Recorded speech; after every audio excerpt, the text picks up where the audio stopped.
مستانی۔ حیدرآباد پیروں، فقیروں اور اللہ کے برگزیدہ بندوں کا شہر ہے۔ یہاں اللہ کے نیک بندوں کے مزارات ہیں، جہاں ہر وقت مست قلندروں کے جھنگٹ لگے رہتے تھے۔ اب میرا کام صرف یہ تھا کہ دفتر سے فارغ ہونے کے بعد کسی بھی مشہور درسگاہ پر چلا جاتا اور جس کو بھی اپنے خیال کے مطابق عامل سمجھتا اس کے سامنے اپنا مدعا بیان کر دیتا۔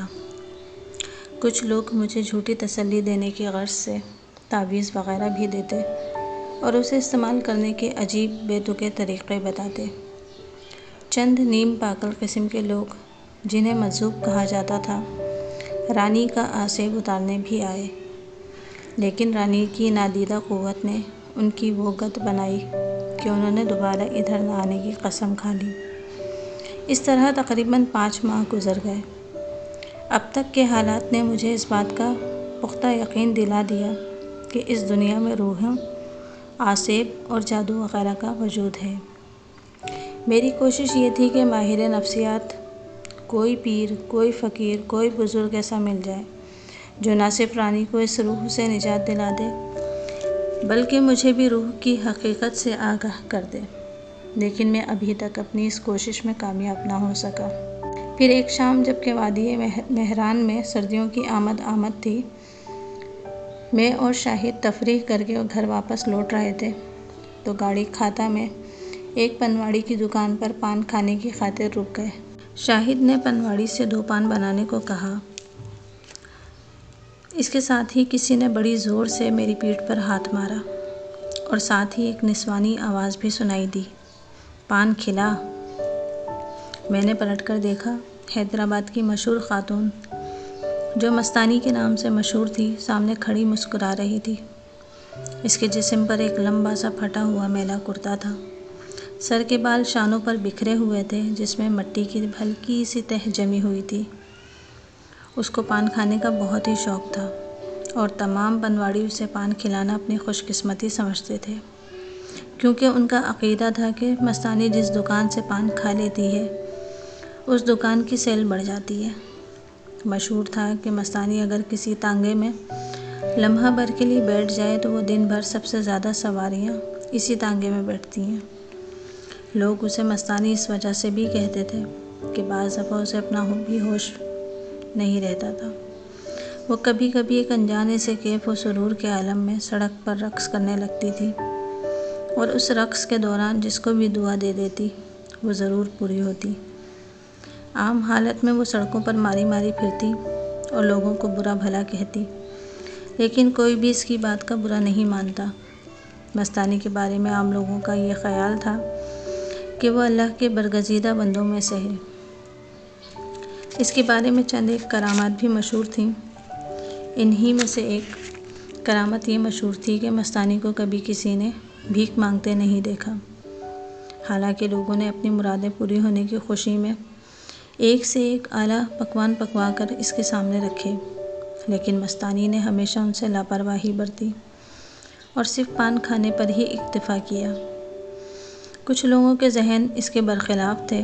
ان کا خیال تھا کہ یہ ایک پاگل عورت ہے جسے ضعیف الاعتقاد لوگوں نے اللہ کے برگزیدہ بندوں میں شامل کر دیا ہے اور ساتھ ہی اس کے بارے میں بے سروپا باتیں مشہور کر دی ہیں۔ حالانکہ مستانی صرف اور صرف ایک پاگل عورت ہے۔ میں بھی اکثر مستانی کو مردوں سے باتیں کرتے اور پنواڑیوں سے پان کھاتے دیکھا کرتا تھا۔ کبھی ایسا اتفاق نہیں ہوا کہ میری اس سے بات ہوئی ہو اور مجھے اس کی ضرورت بھی نہیں تھی۔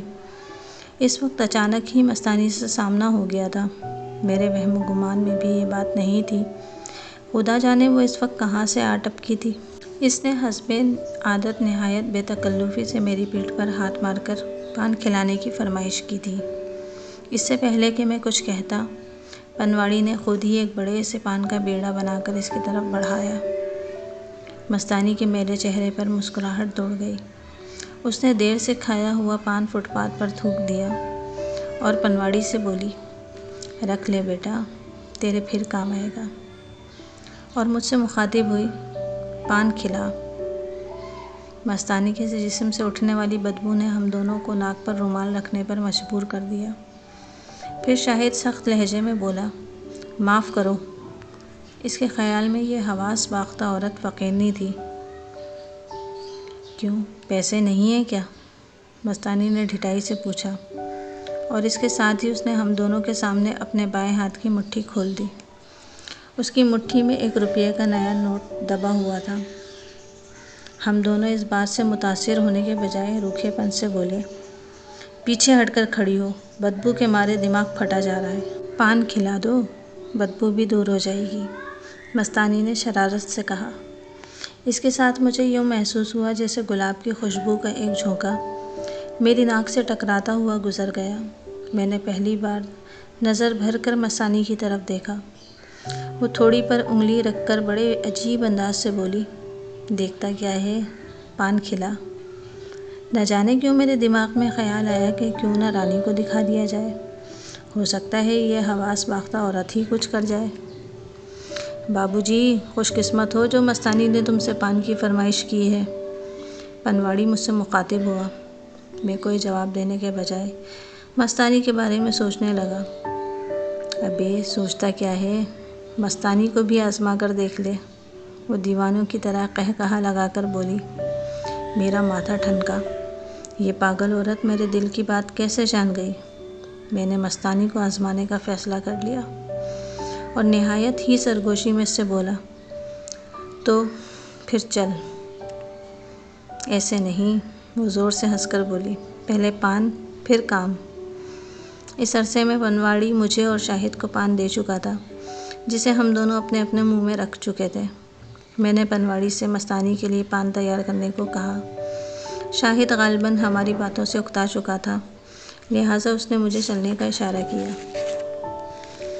پنواڑی نے مستانی کو پان دیا۔ مستانی نے پان منہ میں رکھا، پھر میرا ہاتھ کلائی سے پکڑ کر سڑک کی طرف کھینچتے ہوئے بولی، چل دیکھتی ہوں کون ہے۔ مستانی کا یہ جملہ میرے لیے معنی خیز تھا۔ گاڑی کھاتے کے لوگ اس کی عادت سے واقف تھے۔ وہ جانتے تھے کہ جب مستانی موج میں ہوتی ہے تو وہ اسی طرح سے راہ چلتے لوگوں سے باتیں کرتی ہے۔ ابھی وہ میرا ہاتھ پکڑے چند قدم ہی چلی ہوگی کہ سڑک پر گزرتے ہوئے ایک تانگے والے نے ازراہ مذاق پوچھا، مستانی کدھر؟ اپنے سسرال، مستانی نے بے ساختہ جواب دیا۔ پھر اسے ہاتھ کے اشارے سے روکتے ہوئے بولی، کیا مجھے گھر نہیں پہنچائے گا؟ تانگے والا فوراً ہی رک گیا۔ یہ اس کی خوش نصیبی تھی کہ آج مستانی نے خود ہی تانگے میں بیٹھنے کی خواہش ظاہر کی تھی۔ میں مستانی کے ساتھ پیچھے اور شاہد آگے تانگے والے کے ساتھ بیٹھ گیا۔ پھر ہم خالہ کے گھر کی طرف روانہ ہو گئے۔ راستے میں شاہد نے بار بار مستانی سے اظہار بیزارگی کیا، لیکن میرے دل و دماغ سے یہ صدا آتی تھی کہ آخر اسے آزما لینے میں حرج ہی کیا ہے۔ پھر بھی اسے مزید کریدنے کی خاطر میں نے کہا، مائی مستانی، اس کے سامنے تو کوئی ٹھہرتا ہی نہیں، ابھی اسے کوئی مرد کا بچہ ملا ہی نہیں ہے۔ مستانی نے جواب دیا، سوچ لے سمجھ لے۔ میں نے اسے متنبہ کیا، وہ اچھے اچھوں کو بھگا چکی ہے۔ ارے مستانی کو بھگانے والا بھی پیدا ہی نہیں ہوا، اس نے دانت پیس کر کہا، اور پھر دوسرے ہی لمحے زور سے ہنس کر تانگے والے سے بولی، کیوں بھائی، میرے ساتھ بھاگے گا؟ رحم کر مائی، تانگے والا ہاتھ جوڑ کر بولا، تیرے ساتھ تو ہوائی جہاز بھی نہیں بھاگ سکتا۔ اور جب میں نے تانگے والے سے اس بارے میں وضاحت چاہی تو اس نے بتایا، مستانی پلک جھپکتے میں سینکڑوں میل کا فاصلہ طے کر لیتی ہے۔ بہت سے لوگوں نے مستانی کو ایک ہی وقت میں کئی کئی شہروں میں بھی دیکھا ہے، یہ اس کی تیز رفتاری کی مثال ہے۔ تانگے والی کی یہ بات سن کر میں مسکرا دیا۔ میرے ذہن میں ایک بار پھر مادہ پرستی نے جھرجھری لی تھی۔ مائی مستانی کی اب تک کی باتوں سے میں نے صرف یہ اندازہ لگایا تھا کہ وہ کچھ نہ کچھ ہے ضرور، اور پھر جہاں بہت سے پیروں فقیروں کو آزمایا جا چکا تھا، وہاں مستانی کو آزما لینے میں کیا حرج تھا۔ جس وقت ہم لوگ گھر پہنچے تو سورج ڈوب چکا تھا اور رات کی سیاہی آہستہ آہستہ اپنا دامن پھیلا رہی تھی۔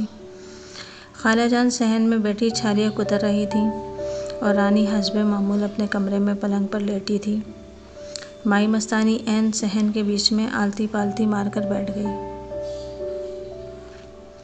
خالہ جان نے ایک نظر مستانی پر ڈالی اور مجھ سے بولی، ارے بیٹا، اسے تم کہاں سے پکڑ لائے؟ یہ تو پاگل عورت ہے، دن بھر گلیوں میں بچوں کے ساتھ کھیلتی رہتی ہے۔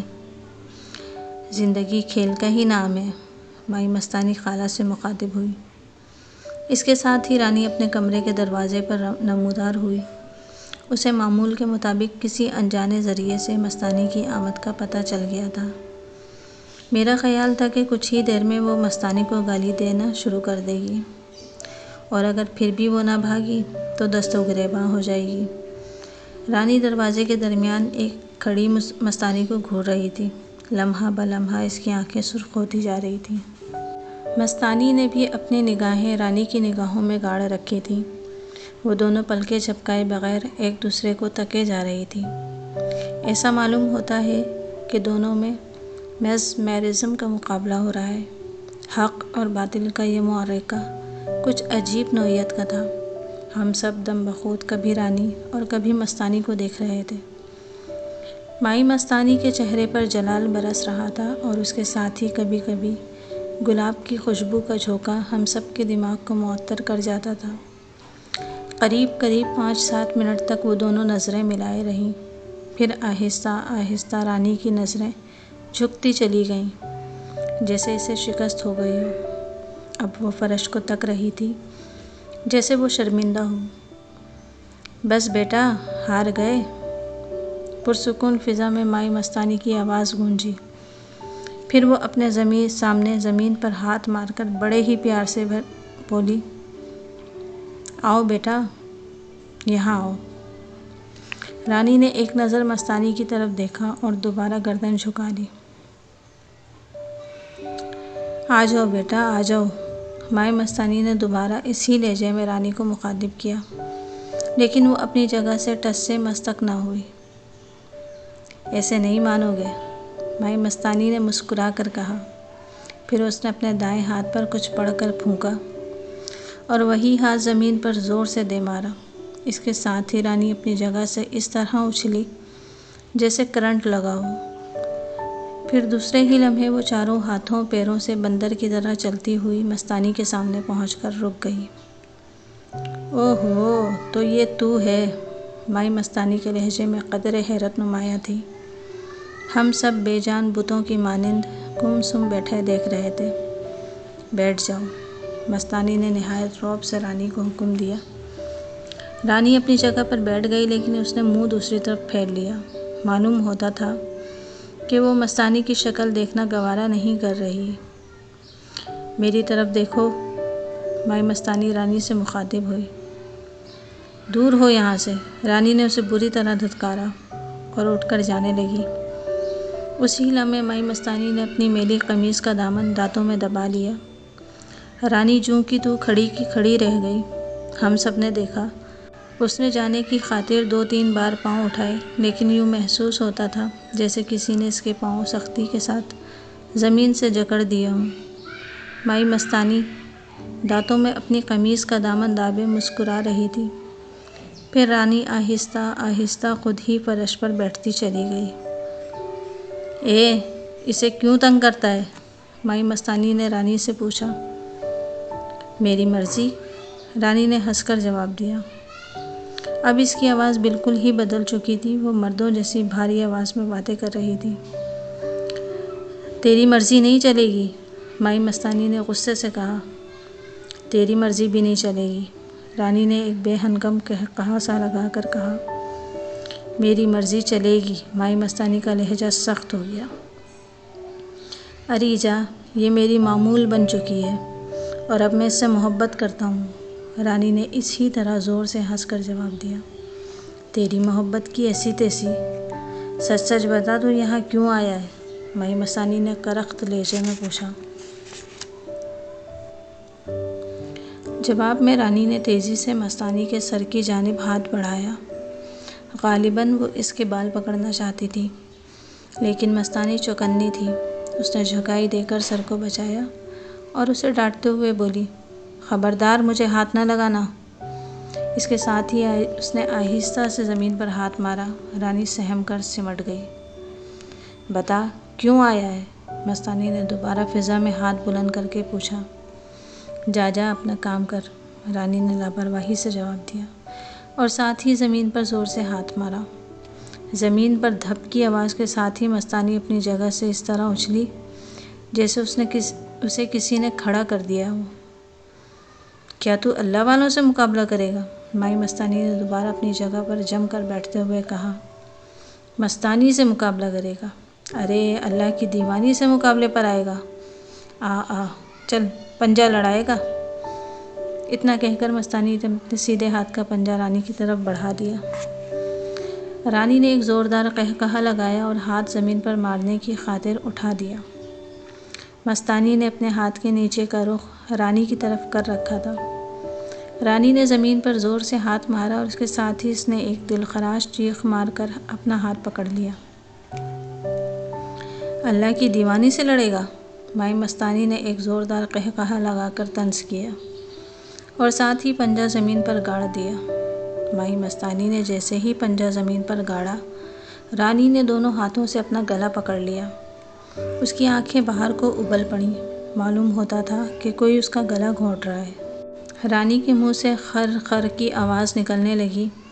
خالہ جان سے رانی کی یہ حالت دیکھی نہ گئی، وہ اپنی جگہ سے اٹھیں۔ اس کے ساتھ ہی مائی مستانی کڑکدار آواز سے بولی، خبردار، کوئی اپنی جگہ سے نہ ہلے۔ خالہ جان پھر ویسے ہی دم ساتھ کر بیٹھ گئیں۔ چھوڑ دے، مجھے چھوڑ دے، رانی گھٹی گھٹی آواز میں چلائی۔ پہلے بتا تو کیوں آیا؟ کس نے تجھے بھیجا؟ مستانی نے پھر اپنا سوال دہرایا۔ مجھے زمیندار کے لڑکے نے بھیجا ہے، وہ شادی کرنا چاہتا ہے، رانی نے بے بسی سے جواب دیا۔ یہ سنتے ہی خالہ اور شاہد اس طرح چونکے جیسے خواب سے بیدار ہوئے ہوں۔ اب انہوں نے سمجھا کہ کافی عرصے قبل شادی سے انکار پر اصغر نے یہ نازیبہ حرکت کی ہے۔ مائی مستانی نے ایک نظر ہم سب کی طرف دیکھا اور پھر فوراً ہی پنجہ ہٹا کر زمین پر ہاتھ مارتے ہوئے بولی، اچھا چل، اب بھاگ یہاں سے۔ اس کے ساتھ ہی رانی نے اپنی کمر پکڑ لی جیسے مستانی نے اس کی کمر پر ہاتھ مارا ہو۔ پھر جیسے جیسے مستانی پر جنونی کیفیت طاری ہوتی چلی گئی، وہ زمین پر مسلسل پوری قوت سے ہاتھ مار رہی تھی اور صحن میں رانی کی چیخیں بلند ہو رہی تھیں۔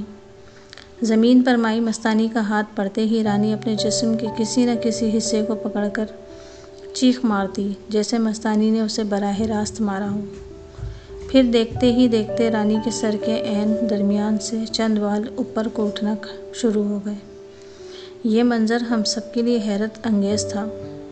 مستانی جوں جوں زمین پر ہاتھ مارتی جاتی تھی، رانی کے سر کے بال اوپر کو اٹھتے جاتے تھے اور جب بال کسی حد تک استادہ ہو گئے تو مستانی نے آگے بڑھ کر انہیں نوچ لیا۔ اس کے ساتھ ہی رانی بے ہوش ہو کر زمین پر لڑھک گئی۔ ہم سب جو بت بنے یہ تماشا دیکھ رہے تھے ایک دم اس کی جانب بڑھے۔ اس کی شادی اسی سے کر دے ورنہ پھر ستائے گا، مائی مستانی نے مجھ سے مخاطب ہو کر کہا۔ پھر وہ اپنا لمبا کرتا جھاڑتے ہوئے کھڑی ہو گئی اور بے ہوش رانی کو اندر لے جانے کے لیے کہا۔ میں نے خالہ جان اور شاہد کی مدد سے رانی کو اٹھایا اور اندر کمرے میں لے گئے۔ عین اسی لمحے جبکہ ہم سب رانی کو پلنگ پر لٹا رہے تھے، صحن میں سے مستانی کی آواز سنائی دی، ارے او بے یقین، پان تو کھلا دے۔ ابھی دیتی ہوں، خالہ جان نے کمرے میں سے ہی جواب دیا۔ جلدی سے رانی کے سر کے نیچے تکیہ رکھ کر باہر نکل آئیں۔ میں بھی شاہد کے ساتھ ہی باہر آ گیا تاکہ مائی مستانی کو انعام دے سکیں اور اس آسیب کی حقیقت معلوم کر سکوں، لیکن صحن خالی پڑا تھا اور خالہ جان حیرت کی تصویر بنی کھڑی تھیں۔ ہماری سمجھ میں نہیں آ رہا تھا کہ مستانی کی آواز کے ساتھ ہی کہاں غائب ہو گئی۔ میں اور شاہد باہر کی طرف بھاگے، لیکن باہر بھی گلی بالکل ویران پڑی تھی۔ میں نے حیدرآباد کی ہر سڑک پر، ہر گلی میں تلاش کیا، وہ کہیں بھی نہ مل سکی۔